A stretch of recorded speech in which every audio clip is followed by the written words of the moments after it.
ரவுடிகள் வெற்றி கழகத்தோட ரவுடித்தனங்களையும் பொறுக்கித்தனங்களையும் நம்ம பார்த்துட்டு வரோம். அந்த வகையில ஏற்கனவே நம்ம 2 எபிசோட்ல சில தற்குறி கழக நிர்வாகிகளை தோல் உரிச்சிருக்கோம். இந்த 3வது எபிசோட்ல இன்னும் சில தற்குறிகளை தோல் உரிக்கலாம். அதாவது ரவுடிங்களுக்கு முக்கிய பொறுப்புகளை அள்ளி வீசி தன்னோட கட்சியவே ரவுடிகள் கூடாரமா ஆக்கி வச்சிருக்காரு தற்குறி தலைவர் விஜய். அந்த வகையில இன்னைக்கு நம்ம 3 முக்கிய தாவேக நிர்வாகிகள் மேல என்னென்ன வழக்கு இருக்கு, எப்பேற்பட்ட ஆளுங்க அவங்கன்னு பார்க்கலாம். குட்டி என்ற பிரகாசம் திருவள்ளூர் மேற்கு மாவட்ட தாவேக செயலாளர். இவரோட தொழில் என்னன்னு பாத்தீங்கன்னா ஸ்ரீபெரும்புதூர் தொழிற்பேட்டையில ஸ்கிராப் எடுக்கிறது. இதுக்காக அங்க இருக்கிற கம்பெனி அதிகாரிகளை மிரட்டினதா இவர் மேல வழக்கு ஒண்ணு ஸ்ரீபெரும்புதூர் காவல் நிலையத்துல இருக்குது. நசரத் பேட்டையில பிரபல ரவுடி பினு பிறந்த நாள் கொண்டாட்டத்துல நிறைய ரவுடிங்க ஒன்னா சேர்ந்து கேக் வெட்டியிருந்தாங்க. அந்த சம்பவம் பெரிய அளவுல பேசப்பட்டுச்சு. அப்படி பினுவுக்கு கேக் வெட்ட வந்த ரவுடிங்க கூட்டத்துல இவரும் ஒருத்தரா கலந்துகிட்டு இருந்திருக்காரு.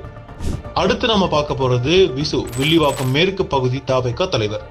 வில்லிவாக்கம் விஜய் ரசிகர் மன்ற தலைவராக இருந்ததாலேயே வில்லிவாக்கம் மேற்கு பகுதி தலைவர் பொறுப்பும் வழங்கியிருக்காங்க. தாவேக நிர்வாகிகளுக்கே உண்டான அடிப்படை குணமான கட்ட பஞ்சாயத்து பண்றது, ரவுடிசம் பண்றது, இவர் மேல ஏகப்பட்ட குற்றச்சாட்டு இருக்கு. கட்சியில புதுசா வந்தவங்களுக்கு போஸ்டிங் கொடுத்தாருன்னு கட்சிக்குள்ளேயே சண்டை வந்து அடிதடியாகி அதனால அவர் மேல வழக்கு ஒன்றும் பதிவாயிருக்கு. அடுத்து நம்ம பார்க்க போறது சுந்தர் ஆரோக்கியசாமி, பூந்தமல்லி நகர இளைஞரணி நிர்வாகி. இவர் அடிதடி, கட்ட பஞ்சாயத்து, போதைப் பொருட்கள் வித்துட்டு இருந்ததா புகார் இருக்கு. இவர் கூடவே சுத்துற செபாஸ்டின், சந்தோஷ்ங்கிறவங்க மேல காட்டுப்பாக்கம் போலீஸ் ஸ்டேஷன்ல புகார் இருக்கு. தாவேகா சார்பில் நடைபெற்ற நிகழ்ச்சியில போக்குவரத்துக்கு இடையூறா நடந்து கொண்டதா இவருக்கும் போலீஸ்க்கும் பிரச்சனை ஏற்பட்டிருக்கு.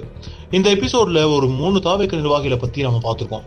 அடுத்த எபிசோட்ல இன்னும் நிறைய தாவேக நிர்வாகிகளோட லட்சணம் பத்தி பார்க்கலாம்.